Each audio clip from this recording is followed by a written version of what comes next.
May 1st, 1960. 13 miles above Soviet territory, an American pilot named Francis Gary Powers hears an explosion behind him. His aircraft, one the US government insisted could never be touched, is falling out of the sky. Most versions of this story focus on the aircraft, the technology, the altitude record, the missile that finally brought it down. That's not really what makes this story matter. What makes it matter is what happened next in Washington. A government told its own public a careful lie, and then watched that lie get dismantled, piece by piece, by the very men it thought it had outsmarted. By the mid-1950s, the United States had almost no reliable way to see inside the Soviet Union. Ground agents were scarce and easily caught. So the CIA built something audacious instead. A glider-like aircraft that could fly higher than any Soviet missile or fighter jet was believed capable of reaching. High enough to photograph missile sites and airfields in daylight, undetected. Francis Gary Powers was a former Air Force pilot recruited by the CIA specifically to fly these missions. The work was simple in concept and enormous in stakes.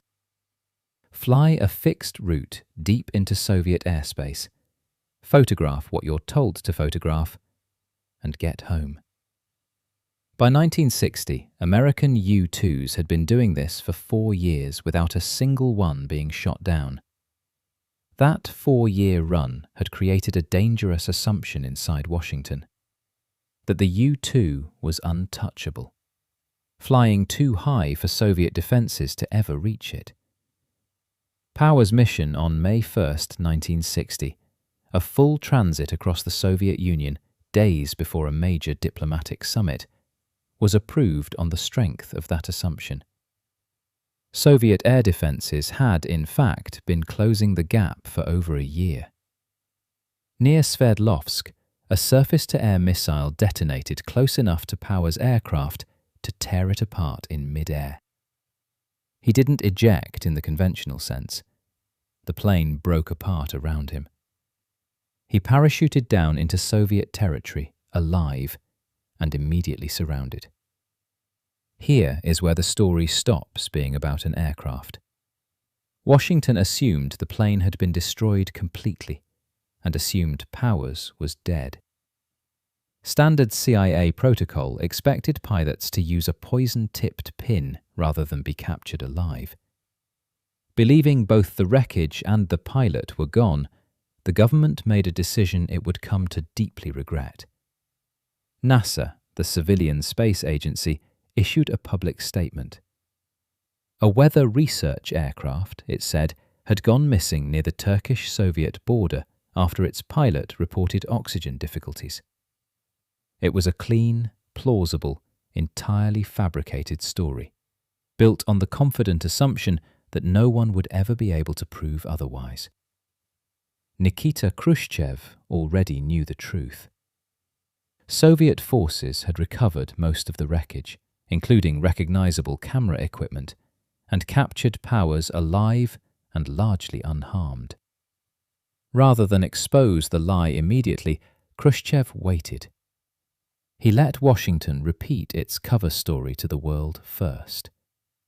Days later, Khrushchev addressed the Supreme Soviet and sprang the trap. The Soviet Union, he announced, had recovered the spy plane's wreckage, and its pilot, very much alive, was in Soviet custody. The American cover story hadn't just failed, it had been allowed to fail publicly, on a stage Khrushchev controlled completely. With the pilot alive and the wreckage on display in Moscow, denial was no longer possible. The Eisenhower administration was forced into an almost unheard-of admission for the era. Yes, the United States had been conducting secret overflights of Soviet territory. And yes, it had just been caught lying about one in public. 2 weeks later, a long-planned summit in Paris between the US, the Soviet Union, Britain and France was set to ease Cold War tensions. Khrushchev opened the meeting by demanding an apology. Eisenhower refused to give one. Khrushchev walked out. The summit collapsed before it had properly begun, a direct casualty of the lie that hadn't held. In Moscow, Powers was put on public trial, filmed, translated, broadcast. He confessed to espionage, expressed calculated regret, and was sentenced to 10 years, 3 in prison and the rest in a labour camp. The trial wasn't really about punishing one pilot. It was theatre, designed to extend Washington's embarrassment as long as possible. It's easy to lose Powers himself inside the geopolitics. He was not a diplomat or a spy master. He was a pilot who had followed orders, been shot down through no clear fault of his own, and was now serving as a very public symbol in a story far larger than himself. By early 1962, both sides had reason to make a trade. The Soviets held Powers. The Americans held Rudolf Abel, a Soviet intelligence officer convicted of espionage years earlier in New York.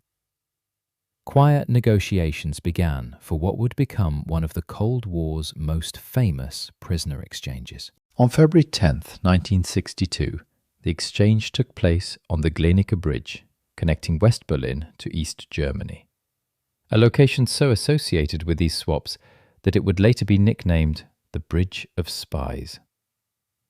Powers and Abel crossed from opposite ends at the same carefully choreographed moment. Neither side trusted the other enough to go first. Powers expected to come home as a survivor. Instead, he came home to suspicion. Congressional committees questioned why he hadn't used the poison pin, why he'd allowed himself to be captured, why he'd cooperated with a Soviet trial at all. It took years, and eventually a formal CIA review before that suspicion was largely put to rest. Step back from the individual details, and the real casualty of May 1st, 1960 wasn't an aircraft. It was the assumption, on both sides, that a carefully managed public story could survive contact with an inconvenient fact. Washington didn't lose because it spied on the Soviet Union. Everyone assumed that was happening. It lost because it got caught lying about getting caught in front of the entire world by an adversary who was patient enough to let the lie hang itself. In the aftermath, the US dramatically scaled back manned overflights of Soviet territory, accelerating a shift toward reconnaissance satellites instead. Technology that couldn't be shot down, captured, or put on trial. In a strange way, Powers' worst day helped end an entire era of aerial espionage, before satellites quietly took its place. The Cambridge Five taught British intelligence what happens when a system extends automatic trust to the wrong people. The U-2 incident taught Washington something related but distinct. What happens when a government extends automatic trust to its own cover story? Powers spent 2 years paying for a plan that assumed it would never be tested. The lesson wasn't about aeroplanes. It was about what happens the moment a lie meets a fact it didn't account for.